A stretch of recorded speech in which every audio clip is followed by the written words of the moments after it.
सभी को नमस्ते। मेरा नाम रवि आर्य है और आप सबों का शास्त्रार्थ बायोलॉजी यूट्यूब चैनल पर स्वागत करता हूं। हम लोग पढ़ रहे थे रिप्रोडक्शन इन ऑर्गेनिज्म जो कि 12th का फर्स्ट चैप्टर है। इस चैप्टर के अंदर ऑलमोस्ट आधे से ज़्यादा पार्ट हम लोगों ने अब तक कवर कर लिया है, जिसके अंदर जो first major topic asexual reproduction in organism था उसको कवर कर लिया था। जाना था क्या होता है एसेक्सुअल रिप्रोडक्शन, एसेक्सुअल रिप्रोडक्शन के कितने टाइप्स होते हैं, नेचुरल वेजिटेटिव प्रोपागेशन क्या होता है, आर्टिफिशियल वेजिटेटिव प्रोपागेशन क्या होता है, कैसे आर्टिफिशियल वेजिटेटिव प्रोपागेशन के थ्रू नए प्लांट बनाए जाते हैं। उसके बाद हम लोगों ने स्टार्ट किया था इस चैप्टर का जो सेकंड मेजर टॉपिक है, सेक्सुअल रिप्रोडक्शन इन ऑर्गेनिज्म। जाना था सेक्सुअल रिप्रोडक्शन क्या होता है, फिर सेक्सुअल रिप्रोडक्शन के चार्ट को देखा था, फिर डिफरेंट स्टेजेस या फेजेस देखे थे जो ऑर्गेनिज्म के लाइफ के अंदर अपीयर होते हैं, जिसमें पहला फेज जो था वो था जुवेनाइल फेज, दूसरा फेज था रिप्रोडक्टिव फेज और तीसरा फेज था सेनेसेंस फेज। जुवेनाइल फेज क्या था? रिप्रोडक्टिव मैच्योरिटी से पहले का फेज, यानी कि बर्थ के बाद जो ग्रोथ का फेज आता है और रिप्रोडक्शन से पहले का जो फेज है उसको बोलते हैं सिंपली हम लोग जुवेनाइल फेज। प्लांट्स के अंदर उसी को वेजिटेटिव फेज बोलते हैं और साधारण भाषा में उसे ग्रोथ फेज बोल सकते हैं। सेकंड फेज था हमारा जो कि रिप्रोडक्टिव फेज था।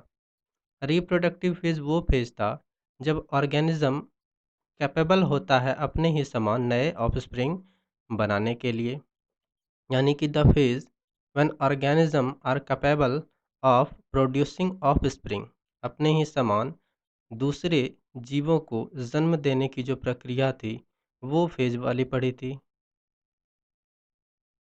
यानी अपने ही समान ऑर्गेनिज्म को प्रोड्यूस करने की जो प्रोसेस थी उस फेज के बारे में पढ़ा था। देन हम लोगों ने पढ़ा था सेनेसेंस फेज, जिसको एजिंग फेज बोलते हैं। एजिंग फेज के अंदर क्या होता है, जो रिप्रोडक्टिव जो फीचर्स होते हैं, जैसे कि जो रिप्रोडक्शन की कैपेसिटी होती है वो ख़त्म होती जाती है टाइम के अकॉर्डिंग। तो वो फेज जब रिप्रोडक्शन की कैपेसिटी ख़त्म हो जाए और ऑर्गेनिज्म एजिंग की तरफ बढ़ जाए, जब उसके अंदर फिजियोलॉजिकल फंक्शन धीरे धीरे घटते जाएं, उनके बॉडी के फंक्शंस में कमी आती जाए, फंक्शंस स्लो होते जाए और मेटाबॉलिज्म स्लो हो जाए और फाइनली ऑर्गेनिज्म डेथ की तरफ बढ़ जाए, उनका डेथ हो जाए, वो फेज था हमारा सेनेसेंस फेज। फिर हम लोगों ने अलग-अलग ऑर्गेनिज़म्स के अंदर रिप्रोडक्टिव फ़ेज़ की बिगिनिंग के जो कैरेक्टर्स होते हैं उनको देखा था। बर्ड्स के अंदर देखा था, प्लांट्स के अंदर देखा था, मैमल्स के अंदर देखा था, जहाँ प्राइमेट्स और नॉन प्राइमेट्स दोनों के अंदर देखा था। ह्यूमन्स में भी सिमिलर कुछ कैरेक्टर्स होते हैं जो इंडिकेट करते हैं कि अब ह्यूमन्स में मेल हो या फीमेल, उसमें रिप्रोडक्टिव फ़ेज़ स्टार्ट हो गई है, उसकी बिगिनिंग हो गई है। आज हम लोग स्टार्ट करेंगे सेक्सुअल रिप्रोडक्शन के जो इवेंट्स होते हैं, जिसके अंदर प्री फर्टिलाइजेशन इवेंट होता है, फर्टिलाइजेशन इवेंट होता है और पोस्ट फर्टिलाइजेशन इवेंट होता है। बिफोर दैट हम लोग एक चार्ट भी कवर करेंगे जो मेंस्ट्रुअल और स्ट्रेस साइकिल पे बेस्ड है। तो आगे बढ़ते हैं। एक बात और, ये सारे जो चैप्टर्स हम लोग कवर करने वाले हैं इस सेशन के, उसके नोट्स मैंने पहले भी आपको बताया था। उनके जो पीडीएफ्स होंगे, उनकी जो नोट्स होंगी, साथ ही उनकी जो डीपीपीज होंगी, प्लस प्रीवियस ईयर के जो क्वेश्चन बैंक होंगे, टेलीग्राम के चैनल पर मिलने वाली है, जो चैनल इसी नाम शास्त्रार्थ बायोलॉजी के नाम से बनाई गई है। आप सिंपली टेलीग्राम के अंदर जाकर शास्त्रार्थ बायोलॉजी टाइप कीजिएगा, चैनल आपके सामने आ जाएगा। आप चैनल को ज्वाइन कर लीजिएगा, या नहीं तो वीडियो के लास्ट में या डिस्क्रिप्शन लिंक के अंदर आपको टेलीग्राम चैनल का लिंक मिल जाएगा। आप वहां से टेलीग्राम चैनल ज्वाइन कर सकते हैं और फ़ायदा ले सकते हैं इन लेक्चर्स के पीडीएफ का, डीपीपीज़ का plus previous year question banks का, ठीक है? तो आशा करता हूँ आप जल्द से जल्द ये काम कर लेंगे। अब आगे बढ़ते हैं हम लोग। नेक्स्ट जो अभी आपको बताया कि एक चार्ट हम लोग डिस्कस करने वाले हैं मेंस्ट्रुअल साइकिल और स्ट्रेस साइकिल के ऊपर। पिछली क्लास के अंदर हम लोगों ने पढ़ा था मेंस्ट्रुअल साइकिल किन ऑर्गेनिजम्स के अंदर होता है, जैसे प्राइमेट्स के अंदर मेंस्ट्रुअल साइकिल होता है और नॉन प्राइमेट्स मैमल जो होते हैं उनके अंदर स्ट्रेस साइकिल होता है। मेंस्ट्रुअल और स्ट्रेस साइकिल वो कैरेक्टर्स हैं जो रिप्रोडक्टिव फेज़ की बिगिनिंग को शो करती है मैमल्स के केस में, ठीक है? देखते हैं इनके अंदर क्या-क्या होता है, क्या ख़ासियत होती है मेंस्ट्रुअल क्या मेंस्ट्रुअल साइकिल और स्ट्रेस साइकिल के अंदर क्या-क्या डिफरेंसेस होती है और उनके क्या-क्या एग्ज़ाम्पल्स हैं। पहली जो पॉइंट है वो है endometrium shedding and bleeding occurs. Menstrual cycle जिन ऑर्गेनिजम्स के अंदर होता है, उनके अंदर यूट्रस में जो वॉल होता है 3 वॉल होते हैं।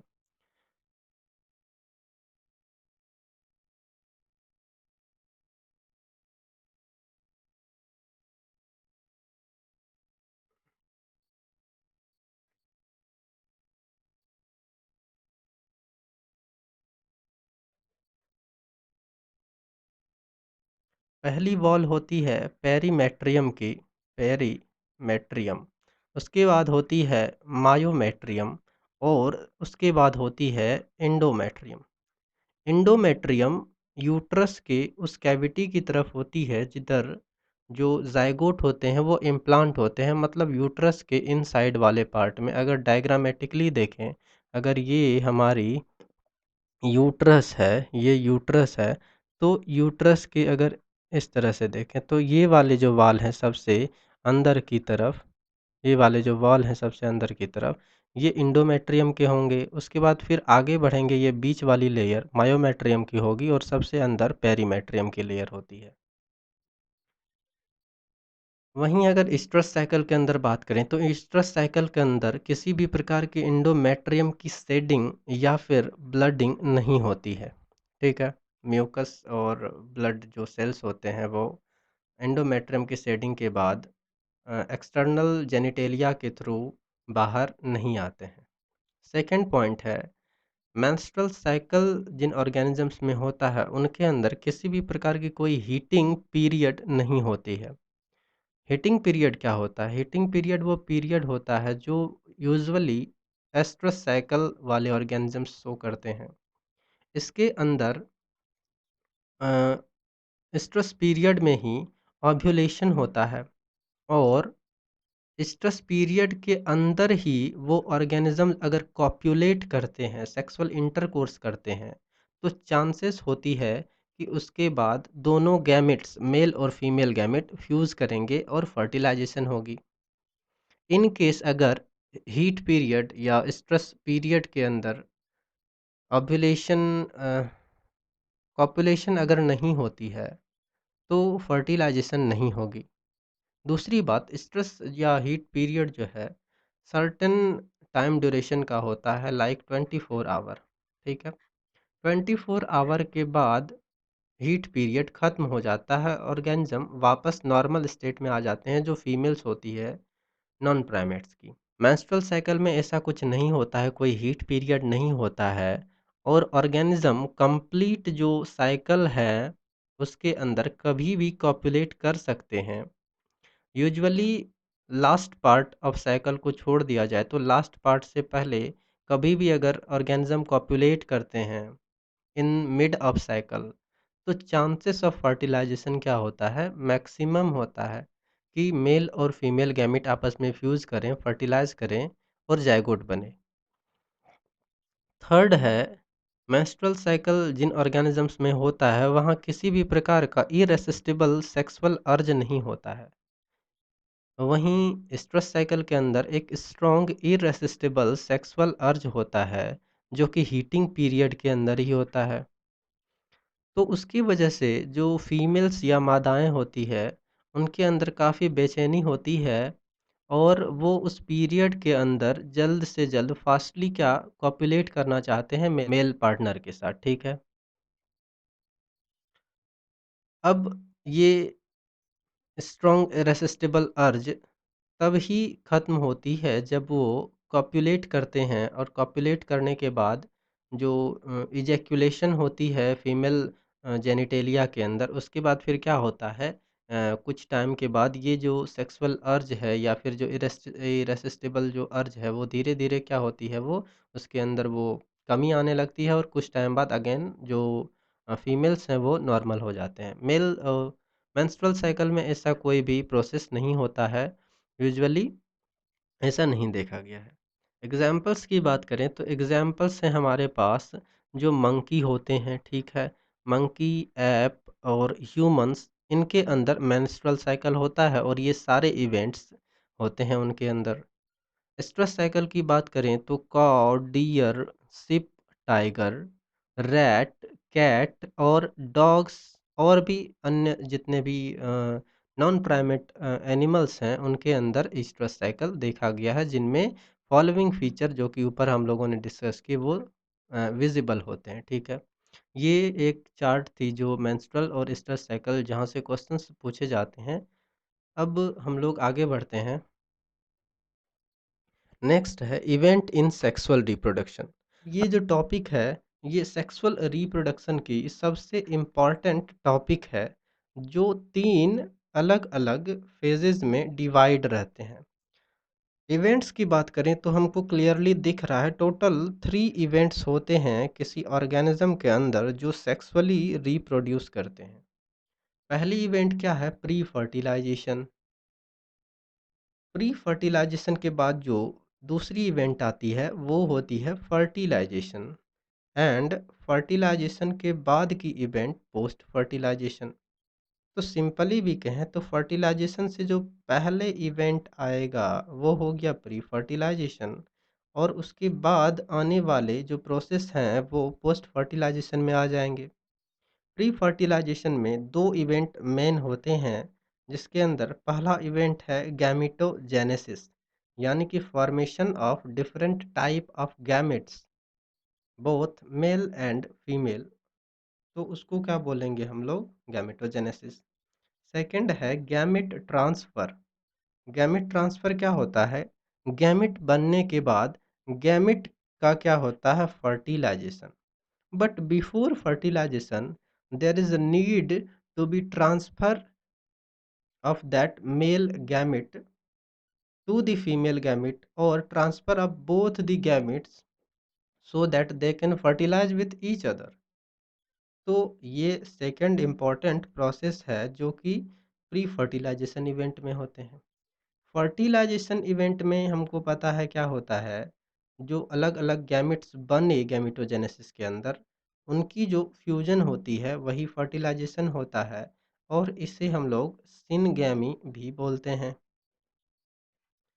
थर्ड इवेंट जो हमारे पास है वो है पोस्ट फर्टिलाइजेशन। पोस्ट फर्टिलाइजेशन में अगेन दो मेन कैरेक्टर्स हैं जो पोस्ट फर्टिलाइजेशन इवेंट को डिनोट करते हैं।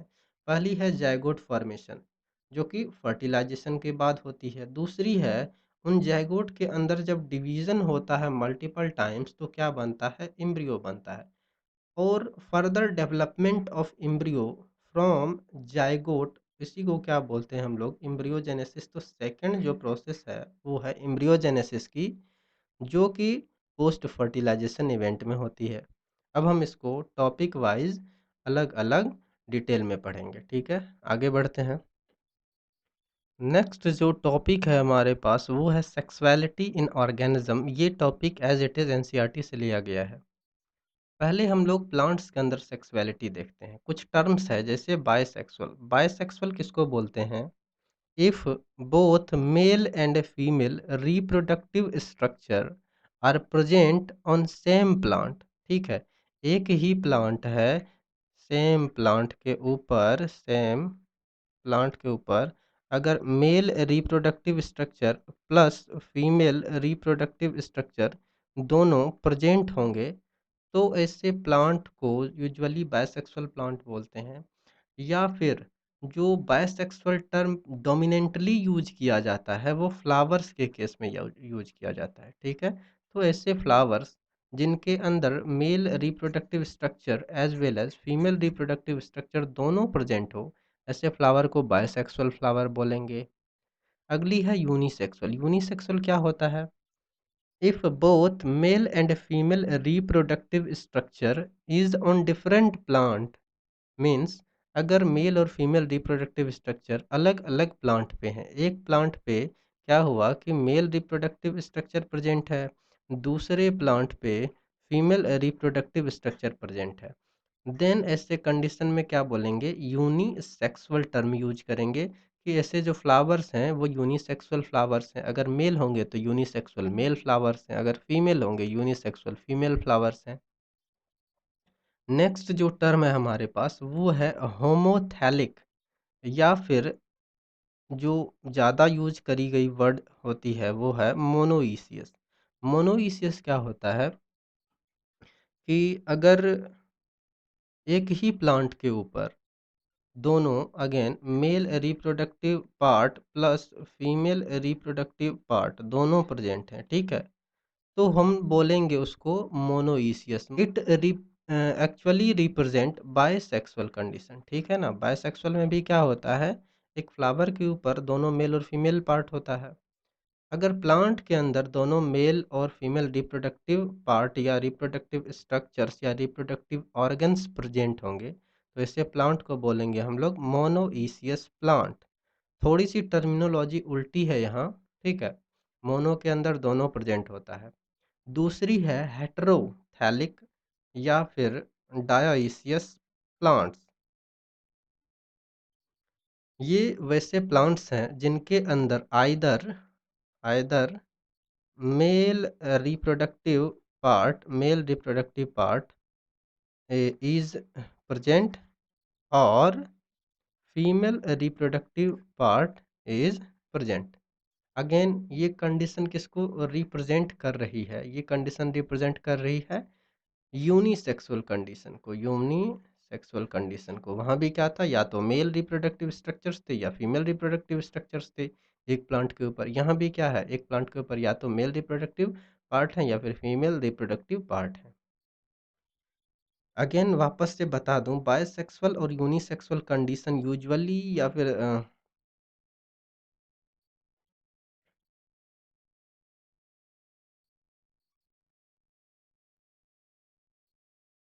अगेन आपको बता दूं, बायसेक्सुअल और यूनिसेक्सुअल कंडीशंस जो है फ्लावर्स के लिए यूज करे जाते हैं।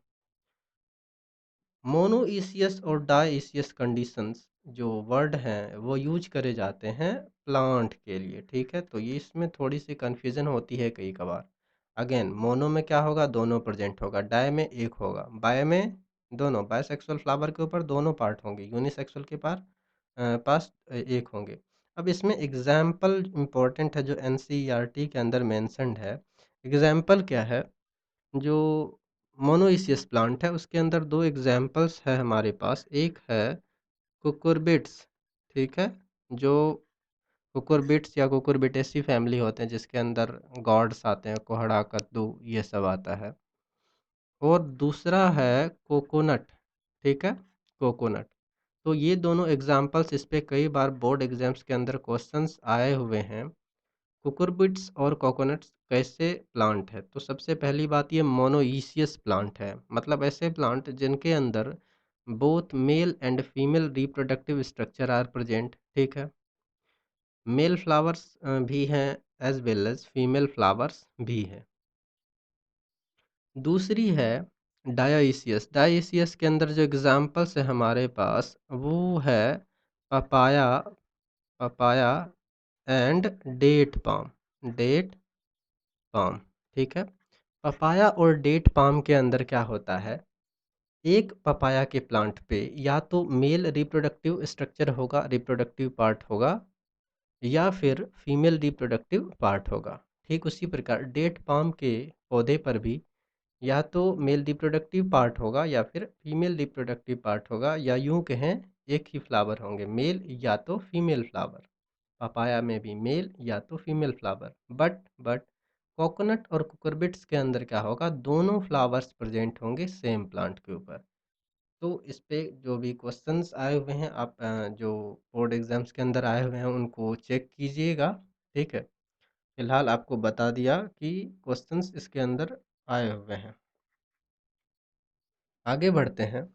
कुछ और कंडीशंस होती है, जैसे अगर मेल फ्लावर प्रेजेंट है, अगर मेल फ्लावर प्रेजेंट है सिर्फ प्लांट के ऊपर, तो ऐसे प्लांट को बोलते हैं या फिर ऐसे फ्लावर्स को बोलते हैं staminate flowers. Staminate flower, if there is only male flower present on flower, sorry plant, then the condition is staminate flower। और दूसरी होगी, अगर सिर्फ फीमेल फ्लावर प्रेजेंट होंगे तो ऐसे कंडीशन को बोलते हैं पिस्टिलेट, ठीक है। तो एक टर्म हो गया क्या, स्टेमिनेट, दूसरा क्या हो गया, पिस्टिलेट। पिस्टिलेट में सिर्फ फीमेल फ्लावर होंगे, स्टेमिनेट में मेल फ्लावर होंगे, ठीक है। कंफ्यूज बिल्कुल नहीं होइएगा। वापस अगर समझ ना आए तो वीडियो को क्या कीजिएगा, रिवाइंड कर लीजिएगा, इन सारी चीज़ों को एक बार फिर से देख लीजिएगा। आगे बढ़ते हैं। एनिमल्स में भी ठीक उसी प्रकार, जैसे प्लांट में बायसेक्सुअल फ्लावर्स होते हैं, यूनिसेक्सुअल फ्लावर्स होते हैं, एनिमल्स में भी कुछ ऐसा ही कंडीशन होता है। पहला कंडीशन क्या है, यूनिसेक्सुअल कंडीशन, यानी कि वैसे एनिमल जिनके अंदर या तो मेल रिप्रोडक्टिव पार्ट है, मेल सेक्स ऑर्गन है, या फिर जो फीमेल रिप्रोडक्टिव पार्ट है, ठीक है। या तो मेल रिप्रोडक्टिव पार्ट होगा तो यूनिसेक्सुअल बोलेंगे, और जिन ऑर्गेनिज्म के अंदर फीमेल रिप्रोडक्टिव पार्ट होगा, सिर्फ फीमेल रिप्रोडक्टिव पार्ट, उनको क्या बोलेंगे, अगेन यूनिसेक्सुअल कंडीशन, यूनिसेक्सुअल जो फीमेल्स हैं उसको। बायसेक्सुअल अगेन कंडीशन सेकंड है, बायसेक्सुअल कंडीशन। बायसेक्सुअल कंडीशन क्या हो गया, बाय मतलब दो और सेक्सेस, तो एक ही प्लांट के ऊपर, सॉरी एक ही ऑर्गेनिज्म या एनिमल के अंदर अगर मेल रिप्रोडक्टिव पार्ट भी प्रेजेंट है plus plus female reproductive part या ऑर्गन भी प्रेजेंट है, then the condition will be bisexual condition in case of animals. Examples की बात कर लेते हैं। एग्जाम्पल्स, बायसेक्सुअल के लिए एक और टर्म यूज किया जाता है जो कि हेर्माफ्रोडाइट है, ठीक है। कुछ ऑर्गेनिजम्स के अंदर हेर्माफ्रोडाइट भी वर्ड यूज करे जाते हैं बायसेक्सुअल कंडीशन को रिप्रेजेंट करने के लिए। वहीं यूनिसेक्सुअल कंडीशन को रिप्रेजेंट करने के लिए क्या यूज करे जाते हैं, यूनिसेक्सुअल के लिए वर्ड यूज करे जाते हैं होमोफ्रोडाइट, ठीक है। तो ये कहीं कहीं हो सकता है आपको मिल जाए, होमोफ्रोडाइट क्या होता है, हर्माफ्रोडाइट क्या होता है। एग्जाम्पल्स की बात करें तो जैसे नॉर्मल ह्यूमंस में बात कर लेते हैं। ह्यूमंस के अंदर मेल यूनिसेक्सुअल कंडीशन में है, ठीक है। फीमेल्स भी जो है वो भी यूनिसेक्सुअल कंडीशन में है। अदर ऑर्गेनिज्म जहाँ बायसेक्सुअल कंडीशन पाए जाते हैं उनके एग्जांपल्स हैं, जैसे पिछले क्लास में भी आपको बताया था अर्थवर्म के अंदर, ठीक है। जब आपको चार्ट दिखा रहा था, जहाँ चार्ट में पहला ही पॉइंट था यूनिपेरेंटल भी हो सकते हैं, बायपेरेंटल भी हो सकते हैं। बायपेरेंटल का मतलब क्या था कि अलग अलग ऑर्गेनिज्म क्या बना रहे थे, एक कोई मेल गैमिट बना रहा है, दूसरा कोई फीमेल गैमिट बना रहा है, ठीक है। तो बायपेरेंटल था। जब दोनों गैमेट एक ही ऑर्गेनिज्म बनाएंगे तो ऐसे ऑर्गेनिजम्स कैसे होंगे, यूनिपेरेंटल होंगे, जिसके अंदर आप यहाँ देखिए बायसेक्सुअल जिसके अंदर कंडीशन होती है, ठीक है। तो अर्थवर्म के अंदर क्या है, मेल गैमेट भी बनता है प्लस फीमेल गैमेट भी बनता है, तो मेल पार्ट भी प्रेजेंट है प्लस फीमेल पार्ट भी प्रेजेंट है। इसके अलावा ये तो एक एग्जाम्पल हो गया। दूसरा एग्जाम्पल क्या है हमारे पास, दूसरा एग्जाम्पल है हमारे पास स्पॉन्जेस। स्पॉन्जेस, ठीक है। स्पॉन्जेस के अंदर भी सिमिलर बायसेक्सुअल कंडीशंस होते हैं। नेक्स्ट है हमारे पास जो टेप वॉर्म्स वगैरह होते हैं उनके अंदर भी होता है, किसके अंदर, टेप वॉर्म्स, उनके अंदर भी होता है। अगले हैं हमारे पास जो लीच होती है, ठीक है, लीच, जोंक जिसको बोलते हैं, उसके अंदर भी क्या होता है, हर्माफ्रोडाइट या बायसेक्सुअल कंडीशन होते हैं। एक ही लीच के अंदर दोनों मेल और फीमेल जो सेक्स ऑर्गन्स हैं या पार्ट हैं, रिप्रोडक्टिव पार्ट हैं, वो पाए जाते हैं। आगे बढ़ते हैं। अ, नेक्स्ट है कुछ डायग्राम्स जो कि एनसीईआरटी के अंदर मेंशन्ड है। पहला डायग्राम है, ये एक फ्लावर का है, शायद चाइना रोज़ का है, जिसके अंदर हमको दिख रहा है, क्लियरली देखिए यहाँ एक है स्टैमेन और दूसरा है कार्पल, ठीक है। स्टैमेन क्या होता है? Mail reproductive structure of flower को बोलते हैं स्टैमेन, और female reproductive structure of flower को बोलते हैं हम लोग कार्पल, ठीक है। अब दोनों पार्ट अगर एक ही प्लांट के ऊपर प्रेजेंट है, यहाँ देखिए एक ही प्लांट या एक ही फ्लावर के अंदर प्रेजेंट है, तो इस फ्लावर को हम लोग क्या बोलेंगे? बाय सेक्सुअल बोलेंगे, ठीक है। अगर एक ही कोई होता, या तो स्टेमेन होता या फिर क्या होता कि कार्पेल होता, तो फिर उसको क्या बोल देते? यूनिसेक्सुअल, ठीक है। यहाँ डायग्राम से क्लियरली ये समझ में आ रहा है। सेकंड डायग्राम है हमारे पास कौन सा? ये है कारा का डायग्राम, CHARA, कारा या चारा भी लोग बोलते हैं, उसका डायग्राम है। चारा जो होते हैं उनके अंदर क्या होता है? दोनों, अगेन ये कैसे हैं? बाय सेक्सुअल जो प्लांट होते हैं, बायसेक्सुअल प्लांट है, या फिर बायसेक्सुअल के दूसरे जो वर्ड हैं वो क्या था? मोनो ईसियस, ECIOUS, मोनोइसियस प्लांट, ठीक है। तो कारा एक मोनोइसियस प्लांट है और ये भी एक मोनोइसियस प्लांट है। यहाँ भी बायसेक्सुअल कंडीशन है, यहाँ भी बायसेक्सुअल कंडीशन। यहाँ देखिए, अब इम्पॉर्टेंट है, ये कई बार ये एग्जाम्स में आता है कारा का डायग्राम देकर के। ये भी कारा ही है, जिसमें से ये क्या किया, यहाँ से ट्रांसफर सेक्शन काटा और उसको क्या किया है? जूम करके दिखाया गया है, इनलार्ज करके। यहाँ देखिए ऊपर एक स्ट्रक्चर दिख रहा है जिसको बोला हमने ऊगोनियम, और नीचे एक स्ट्रक्चर दिख रहा है जो कि है एंथ्रीडियम। ऊगोनियम का होता है फीमेल सेक्स ऑर्गन को बोलते हैं ऊगोनियम, मेल सेक्स ऑर्गन को हम लोग क्या बोलते हैं? एंथ्रीडियम।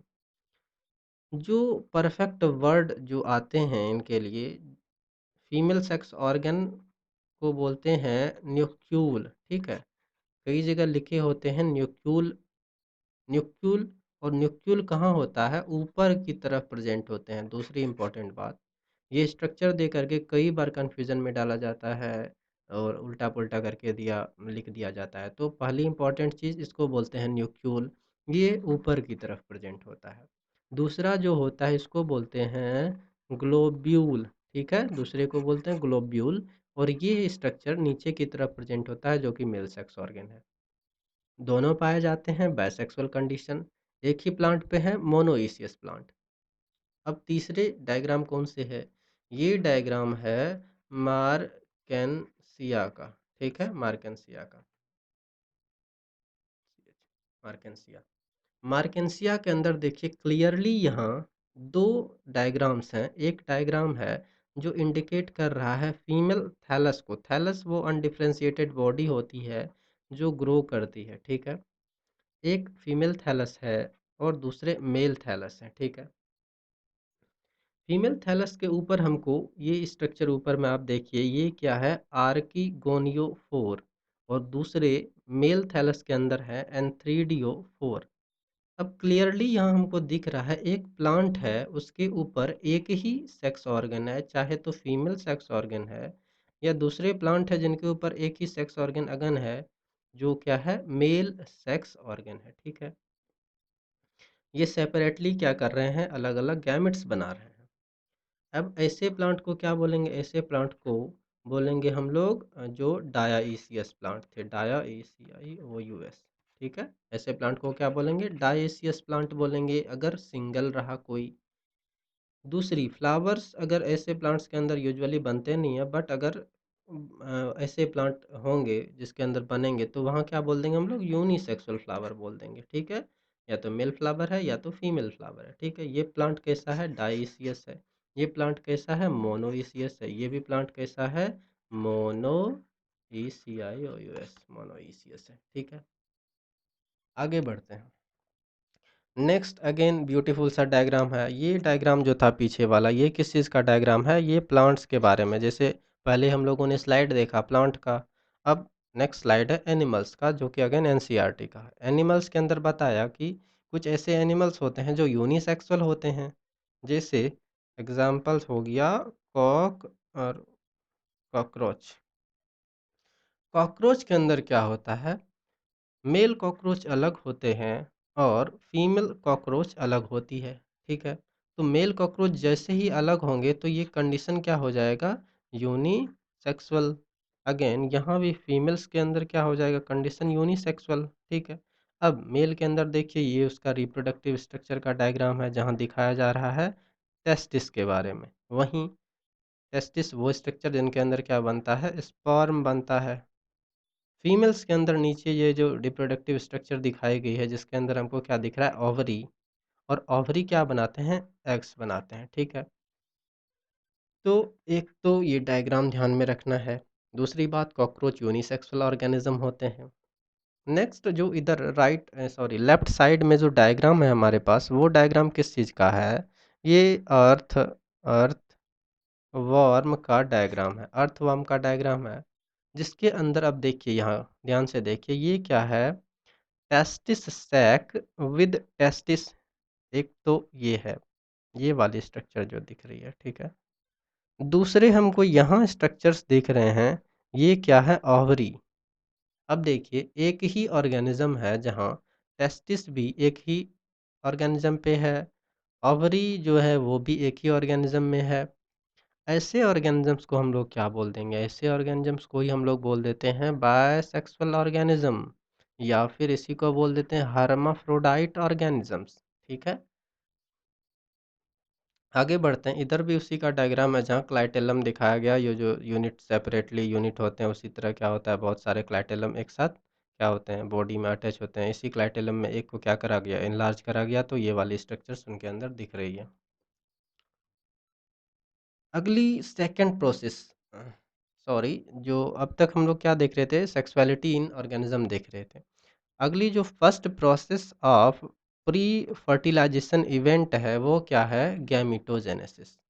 क्या होता है गैमिटोजेनेसिस, गैमिटोजेनेसिस होता है गैमिट का फॉर्मेशन, ठीक है? इसके अंदर दो वर्ड हैं, पहला तो है गैमिट, ठीक है?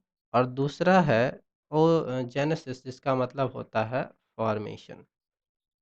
तो गैमेट के फॉर्मेशन के प्रोसेस को हम लोग क्या बोलते हैं, गैमेटोजेनेसिस। गैमेटोजेनेसिस दोनों तरह के हो सकते हैं, अगर गैमेट्स मेल वाले बनते हैं, ठीक है? और दूसरे कंडीशन जब फीमेल वाले बनते हैं।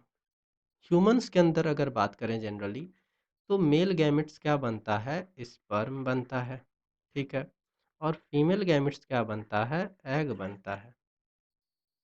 अब मेल गैमेट जो कि स्पर्म है उसके बनने के प्रोसेस को हम लोग क्या बोलते हैं, स्पर्मेटोजेनेसिस। जेनेसिस यानी कि स्पर्म के बनने के प्रोसेस को क्या बोलेंगे, स्पर्मेटोजेनेसिस। फीमेल्स में क्या होता है, ओजेनेसिस, जेनेसिस या ऊजेनेसिस भी इसको बोलते हैं। ऊजेनेसिस क्या है, एग के फॉर्मेशन के प्रोसेस को क्या बोलेंगे, oogenesis. Both are what, both are gametes.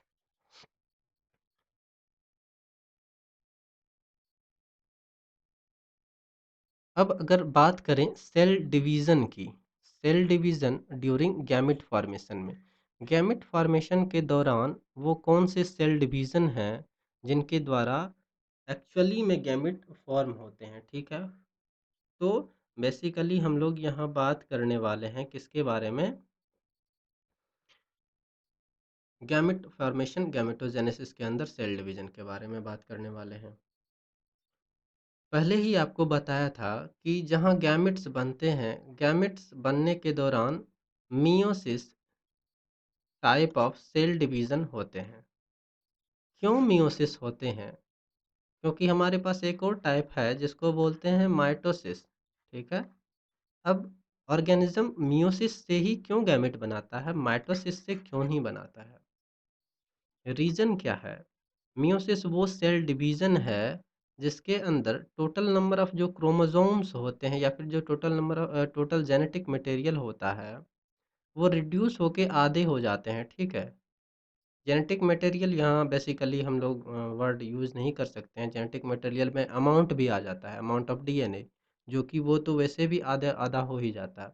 But अगर नंबर ऑफ क्रोमोसोम की बात करें तो मियोसिस के अंदर क्या होता है, क्रोमोसोम नंबर पेरेंट सेल के कंपेयर में क्या होता है, हाफ हो जाता है। माइटोसिस में ऐसा कुछ नहीं होता। माइटोसिस में पेरेंट सेल के अंदर जितना क्रोमोसोम है, वो नंबर बना रहता है, यहाँ भी सेम रहता है, ठीक है? तो यहाँ कोई डिफरेंस नहीं आती है माइटोसिस के अंदर। मियोसिस कैसे सेल्स के अंदर होते हैं? मियोसिस जनरली या ऑलमोस्ट कैसे सेल्स के अंदर होते हैं, जो डिप्लॉयड होते हैं, ठीक है? कैसे होते हैं? डिप्लॉयड सेल्स होते हैं। अब डिप्लॉयड सेल को अगर हाफ कर दिया जाए तो क्या होगा? हैप्लॉयड सेल्स बनेंगे, और यही हैप्लॉयड सेल्स एक्चुअली में क्या होता है? गैमेट्स होते हैं। माइटोसिस के अंदर जो डिवीज़न होता है वो डिप्लॉयड सेल में भी होता है और हैप्लॉयड सेल में भी होता है। अब चूँकि सामान्य अगर वापस से क्या है, उसी तरह का गैमेट्स बनना है, उसी जो genetic composition plus chromosome number के साथ बनना है, तो यहाँ कोई बदलाव नहीं है, 2n से 2n ही बनेगा और n से n ही, यानी कि डिप्लॉयड से डिप्लॉयड और हैप्लॉयड से हैप्लॉयड बनेगा। बट यहाँ गैमेटोजेनेसिस में डिप्लॉयड से हमेशा क्या होगा? हैप्लॉयड सेल्स बनते हैं। अब इसकी क्या वजह है, हैप्लॉयड सेल्स क्यों बन रहे हैं? इसको थोड़ा-सा और डिटेल में आपको समझाता हूँ।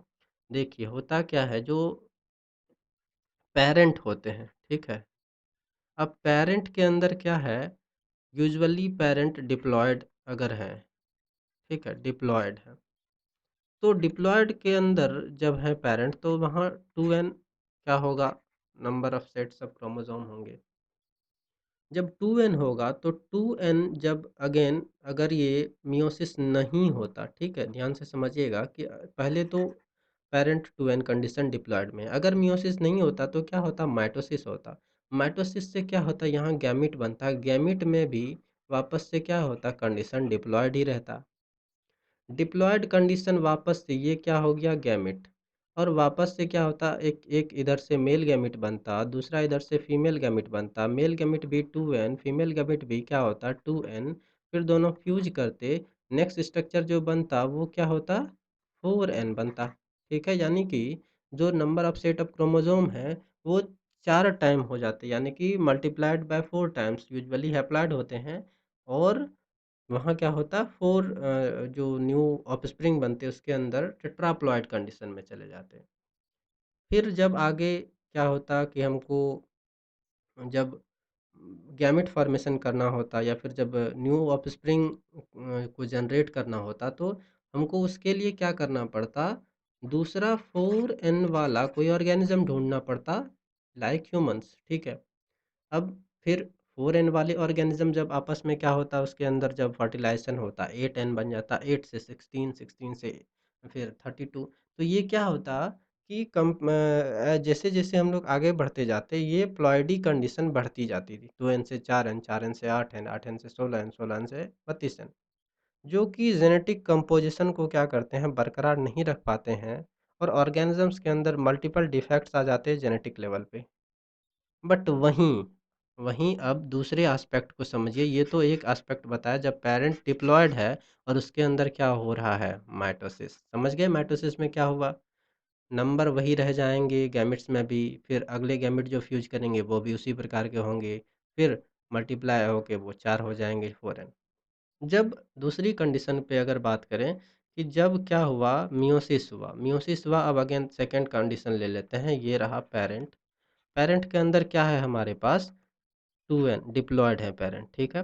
अब पेरेंट डिप्लॉयड है तो अब क्या करेंगे, वो मियोसिस करेंगे, ठीक है? मियोसिस करा उसने, मियोसिस के अंदर क्या हुआ, अब डिप्लॉयड था तो मियोसिस के अंदर क्या बताए, क्या हो जाता है? क्रोमोसोम नंबर हाफ हो जाता है। तो अब क्या हुआ, गैमेट्स कैसे बने? हैप्लॉयड गैमेट्स बने, ठीक है? एन वाले गैमेट बने। अब एन वाले मेल गैमेट भी बनेंगे और एन वाले फीमेल गैमेट भी बनेंगे। अब एन वाले दोनों जब एन और एन फ्यूज करेंगे, मेल और फीमेल गैमेट, तो क्या बनेगा? 2n।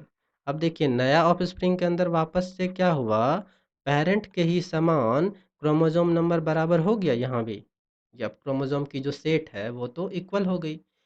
जो पेरेंट में 2n थी, वो वापस से क्या हो गया, जो ऑफस्प्रिंग है उसके अंदर क्या हुआ, वापस से 2n हो गया। यानी कि जो हैप्लॉइड नंबर सॉरी जो क्रोमोसोम डिप्लॉयड ऊपर में मेंटेन थे अपर जनरेशन में, वो लोअर जनरेशन में भी यहाँ कोई भी प्रकार का कोई डिफेक्ट नहीं आएगा। फिर नेक्स्ट जनरेशन के अंदर क्या होगा, वो जो ऑफस्प्रिंग है जब वो रिप्रोड्यूस करेगा तो फिर गैमेट्स बनाएगा हैप्लॉइड, फिर फीमेल हैप्लॉइड गैमेट के साथ फ्यूज करेगा, फिर क्या होगा, रीस्टोर हो जाएगा। ये जो जेनेटिक जो कंपोजिशन है या जो नंबर ऑफ क्रोमोजोम है ये हमेशा रीस्टोर होते जाएगा, ठीक है।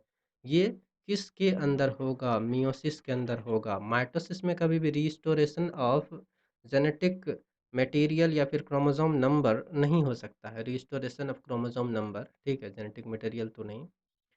तो इस बात को ध्यान में रखिएगा, इसीलिए मियोसिस होगा। और that's why cell division of the gametogenesis are meiosis. काफ़ी डिटेल में आपको यहाँ बातें समझा दी, फिर कभी आगे जब डिस्कस करेंगे इसको तो वहाँ देखेंगे, ठीक है। कुछ डायग्राम्स दिए हुए हैं जिससे गैमेट अलग-अलग टाइप्स के होते हैं, ठीक है। कुछ ऐसे गैमेट्स होते हैं जिसको बोलते हैं आइसोगैमेट बोलते हैं। आइसोगैमेट का मतलब क्या होता है? आइसो मतलब होता है समान, ठीक है। समान दिखने वाले जो गैमेट होते हैं स्ट्रक्चर में, ऐसे गैमेट्स को बोलते हैं आइसोगैमेट। हाँ, फिजियोलॉजिकली वो डिफरेंट हो सकते हैं, फंक्शन उनके अंदर डिफरेंट हो सकता है, नहीं भी हो सकता है, बट स्ट्रक्चर सिमिलर होंगे तो आइसोगैमेट बोलेंगे। दूसरे ऐसे ऑर्गेनिजम्स होते हैं जो एन आइसोगैमेट होते हैं, एन आइसोगैमेट होते हैं, ठीक है। एन आइसोगैमेट का मतलब क्या हुआ कि दोनों गैमेट्स के अंदर कोई सिमिलैरिटी नहीं देखने को मिलेंगी। एक गैमेट साइज में लार्जर होगा, जनरली जो फीमेल गैमेट्स होती हैं, ठीक है, फीमेल गैमेट्स होती है, वो साइज में देखिए, यहाँ हमको दिख रहा है फीमेल गैमेट कैसी है, लार्जर है, साइज में बड़ी है। वहीं एक और स्ट्रक्चर आपको दिख रहा है, ये वाला छोटा सा, ठीक है, ये वाला जो छोटा सा स्ट्रक्चर ये है, ये क्या है, मेल गैमेट। मेल गैमेट इतना छोटा है, फीमेल गैमेट इतनी बड़ी है। ऐसे कंडीशन में जब गैमेट्स होते हैं उसको एन आइसोगैमेट बोलते हैं, यानी कि there is no similarity in their sizes also in their physiological function. वो भी समान हो सकते हैं, अलग हो सकते हैं। तीसरे वही अगेन सेम टाइप, एक एग सेल है हमारे पास, ह्यूमंस की जो एग सेल है, दूसरी ह्यूमंस की जो स्पर्म है, they also show N isogamous condition, यानी कि डिफरेंट डिफरेंट स्ट्रक्चर्स हैं, ठीक है, दोनों के। Male gametes are motile and small while female gametes are static and large. एक और डायग्राम नीचे हमको दिख रहा है, ये भी डायग्राम ये आइसोगैमेट, ये क्लैडोफोरा का है, क्लैडोफोरा का डायग्राम है। ये भी क्लैडोफोरा का ही डायग्राम है, जिसमें हमको दिख रहा है दो आइसोगैमेट्स हैं, एक मेल और एक फीमेल आइसोगैमेट है। दोनों के अंदर क्या हुआ, फ्यूज़न हुआ, ठीक है।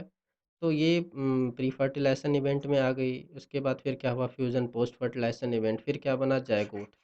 दोनों जायगोट बनाया, फिर क्या हुआ, दोनों का सेल एक समान हो गया, सर्कुलर सेल हो गया, जो कि न्यू इंडिविजुअल बनाएगा, ठीक है। कोई fusion of gamete, formation of zygote, and after that new individual will form.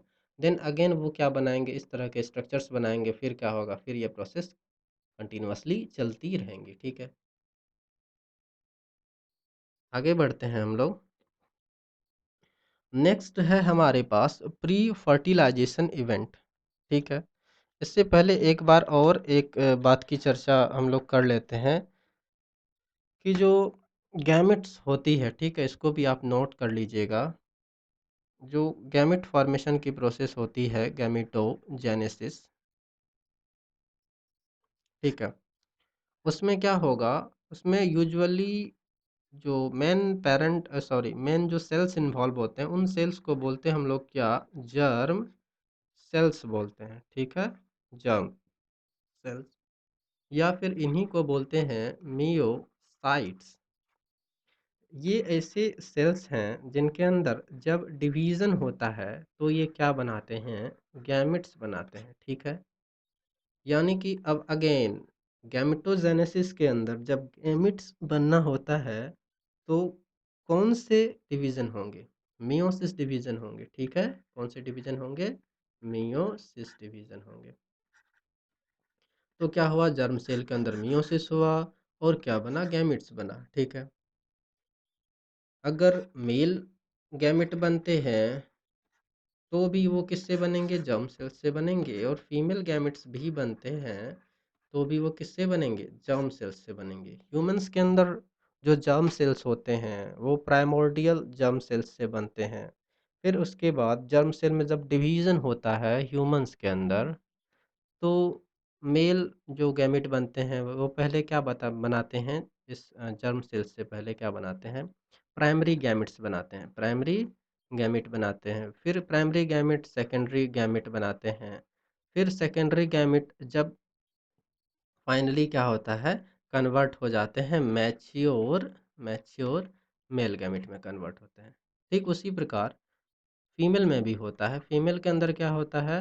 Primary gametes बनेंगे, प्राइमरी फीमेल गैमेट, फिर सेकेंडरी फीमेल गैमेट बनेंगी, फिर सेकेंडरी फीमेल गैमेट फाइनली क्या होगा? एग्स के अंदर कन्वर्ट होता है। ये किस में कन्वर्ट होंगे? स्पर्म में कन्वर्ट होंगे।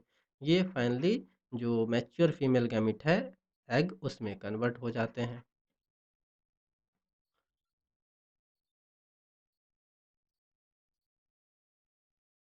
एक और इम्पोर्टेंट बात, मेल गैमेट्स जब भी मियोसिस करते हैं या जर्म सेल के अंदर जब भी मियोसिस होती है, मेल गैमेट्स जब बनते हैं, तो एक सेल जब डिवाइड करते हैं तो उससे टोटल कितने गैमेट्स बनते हैं? 1, 2, 3, 4, यानी कि टोटल 4 मेल गैमेट्स बनते हैं जब एक मियोसाइट सेल डिवाइड करता है या एक जर्म सेल डिवाइड करते हैं, तो फाइनली टोटल 4 सेल्स बनते हैं।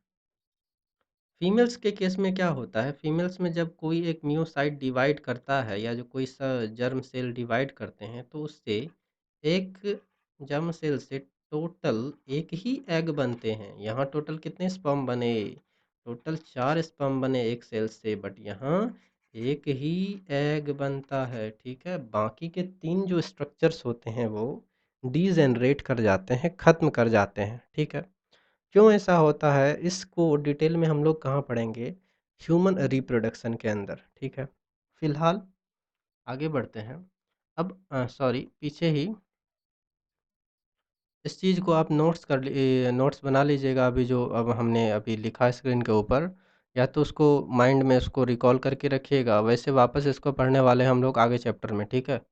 अब देखिए सेकंड नेक्स्ट है हमारे पास फर्टिलाइजेशन। नेक्स्ट इवेंट है फर्टिलाइजेशन। अब तक हमने क्या पढ़ा? Pre fertilisation event. अब फर्टिलाइजेशन इवेंट को हम लोग कवर करेंगे नेक्स्ट क्लास के अंदर। इसके अंदर 2 टॉपिक बच गया, एक तो फर्टिलाइजेशन, पोस्ट फर्टिलाइजेशन, ठीक है।